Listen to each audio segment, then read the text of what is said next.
ইনিংসের পঞ্চম ওভারের প্রথম বলের ঘটনা ছিল। ব্যাটার মোহাম্মদ রেজওয়ান এবং বোলার প্রান্তে ছিলেন কানাডিয়ান বোলার ডিলান হেইলিগার। হেইলিগার নিজের স্বাভাবিক ছন্দেই বোলিং করতে গিয়েছিলেন, কিন্তু তিনি যখন বলটা ডেলিভারি করবেন এমন সময় তার হাত থেকে বলটি ফসকে বেরিয়ে চলে যায়। আম্পায়ার সাথে সাথেই ডেথ বল ঘোষণা করেন। তবে সেখানেই ঘটে মজার কাণ্ড, কারণ বলটি গড়িয়ে গড়িয়ে ব্যাটার রেজওয়ানের কাছে চলে যাচ্ছিলেন। আর মোহাম্মদ রেজওয়ানও ছোটবেলায় আমরা যে ক্রিকেট খেলেছি, নিচু করে ব্যাটিং করা, গড়িয়ে বল মারতে হবে, ঠিক সেভাবেই ব্যাট চালানোর ভঙ্গিতে ব্যাট ধরে বসে আছেন মোহাম্মদ রেজওয়ান।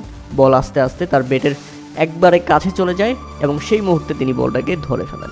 আর এতে হাসতে হাসতে শেষ ধারাভাষ্যকররা সহ মাঠে থাকা ব্যাটার মোহাম্মদ রেজওয়ান এবং কানাডিয়ান বোলার হেইলিগার।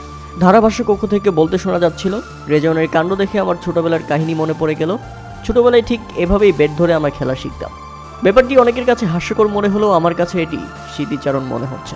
আপনারা যদি একটু ভালো করে দেখেন তাহলেই বুঝতে পারবেন বোলারের হাত থেকে বলটি ফসকে কি সুন্দর গড়িয়ে গড়িয়ে ব্যাটের কাছে চলে যাচ্ছিল। আর মোহাম্মদ রেজওয়ান সেখানে ব্যাট ধরে আছিলেন ব্যাটিং করার জন্য। উল্লেখ্য যে এই দিন পাকিস্তান কানাডার বিপক্ষে মাঠে নেমেছে, যেটা পাকিস্তানের জন্য মরা বাঁচার লড়াই। যে কোনো মূল্যে হলেও কানাডাকে হারাতেই হবে তাদের।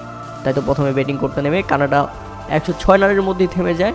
পাকিস্তানের সামনে বিরাট সুযোগ, যদিও লো স্কোরিং ম্যাচের কোনো ভরসা নেই। প্রিয় দর্শক, 107 রান করতে পারবে তো পাকিস্তান? আর এরপরেই অবশ্য একটি উইকেট হারিয়েছে তারা। একাদশের সুযোগ পাওয়া সাইম আয়ুব 12 বলে 6 রান করে ফিরে গেছেন প্যাভিলিয়নে। তাতে 20 রানের মধ্যে পাকিস্তান হারায় তাদের প্রথম উইকেট।